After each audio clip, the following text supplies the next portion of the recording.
امروز در 4 منطقه اوکراین که قسماً از طرف روسیه اشغال شده است به نام نظرخواهی برای شامل شوی به روسیه دایر می شود. مسکو تلاش دارد این منطقه را به قلمروش داخل نموده ناکامی های پرزیدنت ولادیمیر پوتین در جریان تجاوز به اوکراین را روپوش کند.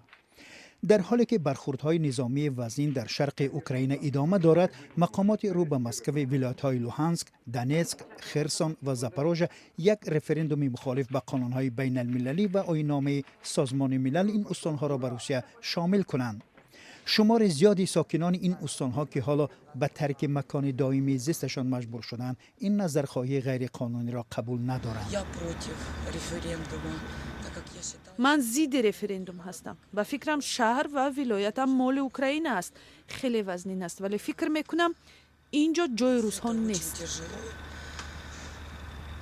Я считаю, русским на нашей земле вообще не место. Категорически против. Я считаю, что Херсонская область... من مخالف این کار هستم.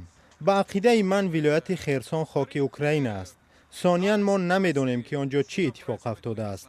ما از ماه می به این طرف پناهجوی هستیم.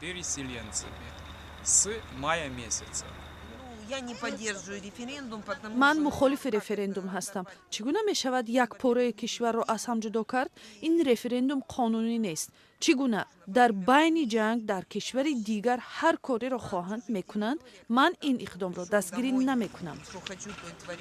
20 سپتامبر رهبران از طرف کرمل تعیین شده مناطق اشغال شده بدون کدام آگاهی پیشکی اعلام کردند که از 23 تا 27 سپتامبر نظرخواهی مردمی برپا خواهند کرد که هدف از آن شامل شوی به روسیه است. پرزیدنت اوکراین ولادیمیر زلنسکی این نظرخواهی را ساخته‌کارانه و غیر دموکراتی نامید. کشورهای غربی هم گفتند که این رفراندوم غیر قانونی است. سیاستمداران و کارشناسان غربی میگویند پوتین میخواهد با استفاده از این نظرخواهی ساخته ادعا کند که اوکراین به خاک روسیه تجاوز کرده است و به این وسیله تهدید کنند که برای حمایت کشورش از سلاح هسته‌ای کار خواهد گرفت.